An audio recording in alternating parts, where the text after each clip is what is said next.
welcome to the deep dive. Today we are really getting into something that causes a lot of headaches globally. Hitting those top scores, band 7, 8, or even 9 in the IELTS writing test. It's a huge challenge. For so many test takers, that jump from, say, 6.5 to 7.0 feels almost impossible, like hitting a brick wall. Exactly, that's the feeling. So our sources today, they give us the playbook, right? The tactics high scorers use.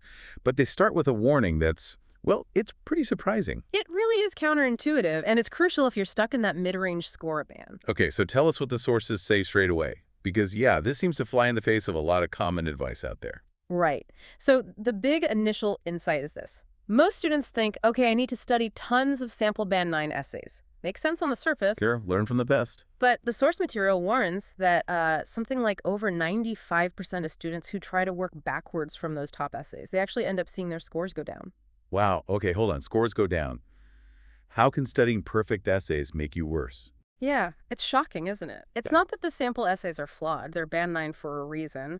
The problem is how students use them, how they interpret what makes them good. Okay. They look at a band 9 essay, maybe they see some sophisticated words or complex sentences, and they think, that's the secret sauce. I need to do that. Right, they focus on the flashy bits. Exactly. The window dressing, not the actual structure underneath.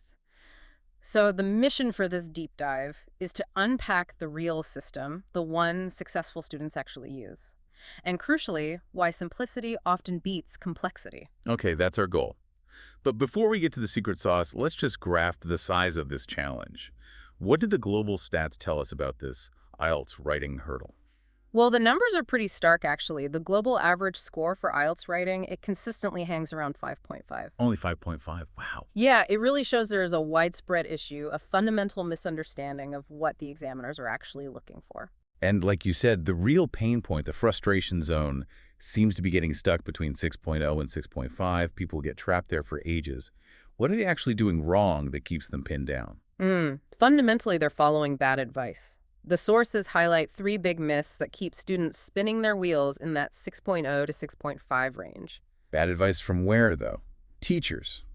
Websites? Often from well-meaning sources, maybe tutors or online forums, but from people who don't fully grasp the specific IELTS scoring criteria. You know, the task response, coherence and cohesion, lexical resource, and grammatical range and accuracy, the GRA. Gotcha. The 4 pillars.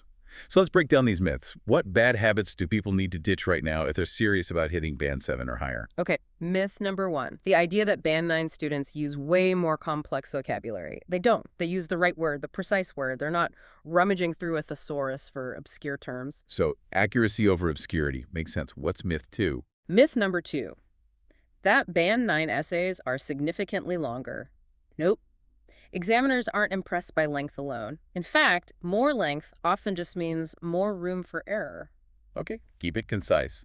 And the third myth, you said it might be the worst one. Yeah, perhaps the most damaging. Memorizing chunks of text, like fancy linking phrases or standard opening sentences, and trying to shoehorn them into the essay. I've definitely seen advice suggesting that. It's terrible advice. Examiners spot those prefabricated phrases a mile off. They rarely fit the specific question properly, so your task response score tanks immediately. So basically, trying to look smart with fancy words, long sentences, and memorized bits actually backfires. The goal isn't impressing, it's communicating clearly. That's it in a nutshell. Clarity is king. But hang on, a quick question. If we're telling people to simplify, what about the academic nature of the test? Doesn't the grammatical range and accuracy part need, well, some complexity? You can't just write like a first grader. That's a really critical point, and it gets right to why students fail. Complexity itself isn't bad. What gets penalized heavily are the errors that usually come along when someone tries to be overly complex. Okay, so it's the attempted complexity that's risky. Precisely. Think about it. You try to write a really long, convoluted sentence with multiple clauses, maybe an inversion. What happens? Your chances of making a grammar mistake go way up. Exactly. Subject-verb agreement, wrong tense, comma splice, weird sentence fragment. All those GRA errors just pile up and drag the score down fast. Right. So a student who writes, say, 10 clear, simple, grammatically perfect sentences will score much better on GRA than someone who writes 10 sentences, 5 of which are complex but riddled with 5 grammar mistakes. Okay, that clarifies things. High scorers avoid errors by prioritizing clarity. Yes, and that clarity also boosts their coherence and cohesion score because the ideas flow logically. Makes total sense. Okay, myths busted. Let's switch gears. What is the Band 9 difference then? What do these high scorers actually focus on? According to the sources, it boils down to 3 main things. 1, clear communication above all else. 2, simple, well-supported ideas. And 3, flawless structure. It's about being effective, not elaborate. Clarity, simplicity, structure. Got it. Yeah. And this is where that classroom experiment you mentioned comes in, right? The one that really highlights how students misunderstand this. Yes, exactly. Chris's experiment is a perfect illustration. It involves showing students 2 different introductions for an essay about technology's impact on work. Okay, let's hear them. So the first example, the one that most students thought was better, let's call it the Band 6 trap, went something like this. In this modern era, the plethora of technological advances has permeated all facets of human endeavor, necessitating a deep societal introspection regarding its overall efficacy and future trajectory. Okay, wow. That sounds very academic. Lots of big words. Plethora, facets of human endeavor, Yeah. necessitating introspection. That's the kind of thing people think they should write for IELTS. Exactly. It sounds impressive, right? But look closer. It's incredibly vague. What facets? What introspection? It uses bloated language. Plethora is often unnecessary. Crucially, it doesn't actually state a clear position on the topic, so it fails on task response from the get-go. And probably risks grammar mistakes with that complex sentence structure, too. You bet. That has permeated. Necessitating structure is tricky and can easily lead to verb tense or agreement errors, hitting the GRA score. Okay, so that's the decoy. What did the actual Band 9 introduction look like? The Band 9 example was incredibly simple and direct. Technology is changing how we work. This essay argues these changes are positive, offering greater flexibility and efficiency. Whoa. That's it. Short, sharp, clear. Okay, let's break that down. Technology is changing how we work. Simple statement. This essay argues these changes are positive. Clear thesis? Offering greater flexibility and efficiency. Hints at the body paragraphs. And crucially, it nails every scoring criterion. Task response. Directly addresses the prompt, clear position. Coherence. Sets up the essay logically. Lexical resource. Accurate, relevant words. Flexibility. Efficiency. GRA. 0 errors because the sentences are simple and correct. And the punchline of the experiment. When Chris showed both intros to students, guess which one they overwhelmingly picked as the high-scoring example? The complex, wordy one. The Band 6 trap. Every time. It just confirms this huge, widespread misunderstanding. Students think the way to a Band 9 is by adding layers of complexity and fancy words. The reality, the path is often about removing confusion and unnecessary complexity. So clarity isn't just nice to have, it's strategically smart because it minimizes errors. That leads us nicely into the core philosophy. If it's not about tips, tricks, or memorizing vocab lists, what's the actual system here? Right. The sources really stress that genuine improvement isn't about finding shortcuts. It's about a fundamental shift in how you approach the task. It's strategic. And there's a deeper insight too, right? About thinking. Yes, and this is maybe the most important takeaway. Your writing is basically a reflection of your thinking. Okay, explain that. Your writing equals your thinking. Think about it.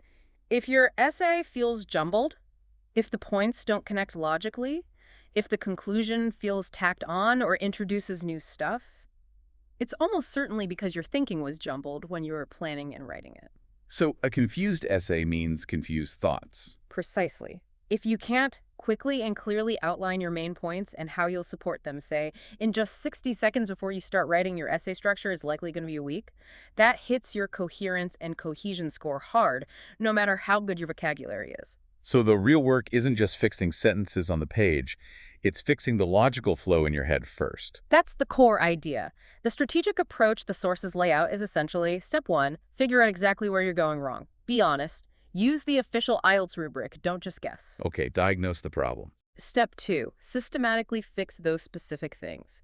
If your task response is weak, focus only on that.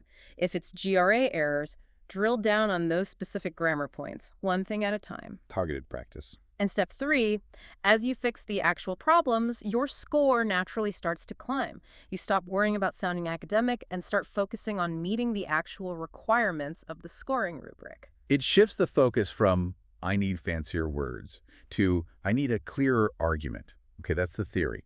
What about putting it into practice? What does it demand from the student in terms of like effort and attitude? Well, it definitely requires commitment, but it's smart commitment, not just hours of random practice. First, you absolutely need that honest, objective self-assessment. No sugarcoating. You have to know your starting point. Brutal honesty. That's it. Second, you need the willingness to actually do the focused work and, crucially, resist the temptation of those quick fixes or shortcuts that don't address the underlying issues.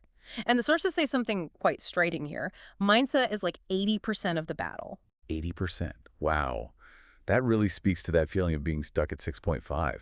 People start thinking they just can't do it. Exactly. They develop a mental block. They think they need to be some kind of literary genius, but really, they just need to be incredibly clear and logical. Getting the high score means trusting that the simplification process works. It means having the patience to practice simple, correct sentences before trying to run complex marathons. And there's a big warning sign that comes with practice, isn't there? Something everyone needs to hear. Oh, absolutely critical. The warning is practice without expert feedback is just practicing your mistakes. You're getting better at being wrong. Right. If you write 20 essays, but they all have the same core problems with, say, topic sentences or linking ideas. Then you've just reinforced the habits that keep you stuck at band 6.0 or 6.5.